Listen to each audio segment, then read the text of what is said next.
Hallelujah. Amen. Hallelujah. Amen. Are you here tonight? Yes. Am I speaking to someone? Amen. Ngaitange nechipo chekuimba. Mwana wesangano ingoti turu.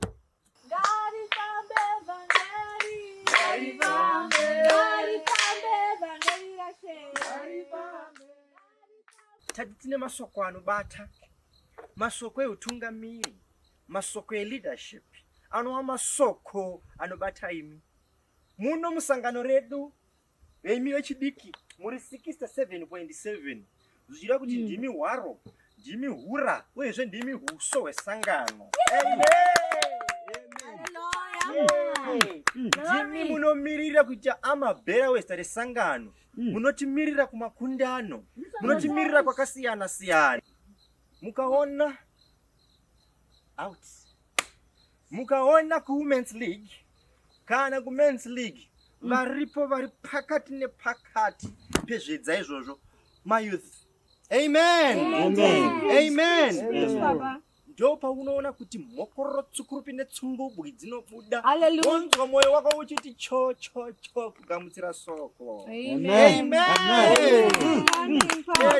Glory. Taona zvakanaka chaizvo kuti madzimai vamirewo nebandiko re57% muutungamiri muunonwe hwekufamba nesangano. Pamusoro wemufundisi Torumbwa, ndine mubvunzo panhau iripo. Koma t-shirts aya esangano amakati muchatipawo. Uyezve kochikafu chiripo here pano to make more understandable.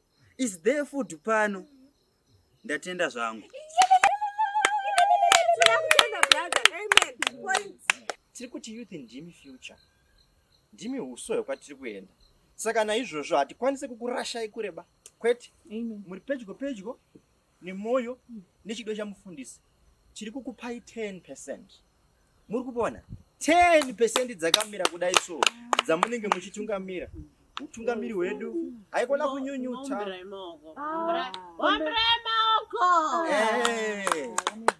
Mirai haikona kuita chinyunyuto. Life begins at 40. Kana mamwe nemasoko aminawo pakati pehana dzenyu kuti uzokwanisa kumakusa musangano kana munharaunda unofanirwa kunge wakamira pandakamira pano. Saka tiri kuti life begins at chi taurezve vana vesangano. 34. Hapana chakaipa.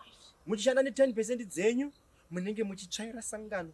Munenge muchitibvisira mburirwa dziri musangano. Munenge muchinorwira zita resangano. Kuchera mvura kuzvibhorani, kugadzira ma-t-shirts, ma-carpets nemamwe ma-projects anobudirira. Chida kuti tise bakery yezvidhina uku inenge ine mayouth.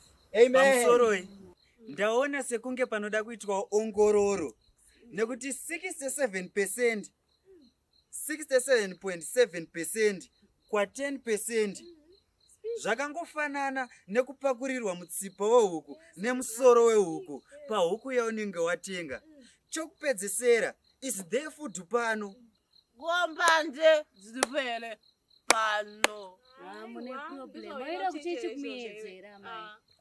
Kwete muimba yaMwari hamuitwe zvembanje. Tinokunamatirai munodziya chido chinopera. Kunewe wati musoro wehuku zvakare ihuku. Chinokosha ihuku kana adya nemuto adya huku. Kune vari kurara nenzara. Baba. Tatombonzwisisa kuti tikupei 10. Ngama chimbotara zvine musoro ini. Yavote tinamate mari. Dairai sister.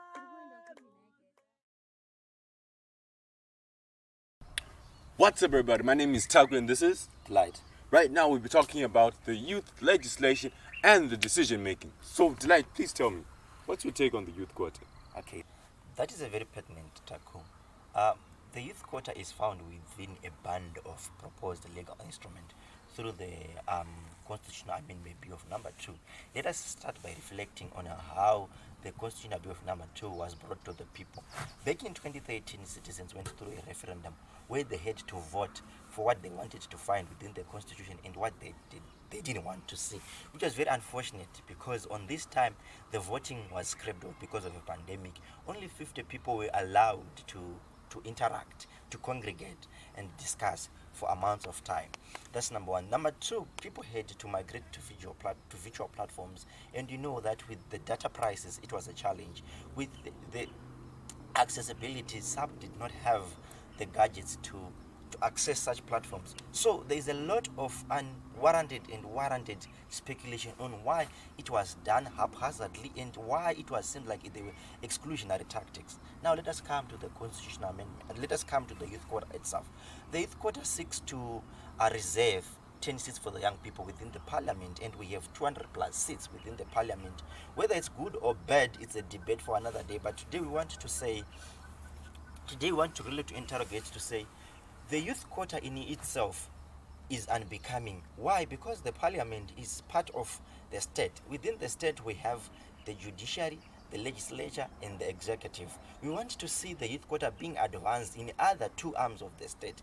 If they are not pushed, which means that it's very unbecoming. Number two, it's let us not marry the definition or the conceptualization of a youth quota strictly to politics. We want to see young people in non-government organizations. We want to see more young people in political parties. We want to see more young people in business. We want to see more young people in religious spheres. Now, there is a proposed youth act which seeks to have a youth desk in every ministry, which is very important in supplementing on the 10 seats. Young people should be politically and power literate and conscious. That's how I think about it. Okay, that's actually fine. So guys, what are your true thoughts about this? About what you saw on the video before this program and what Delight has just enlightened us on?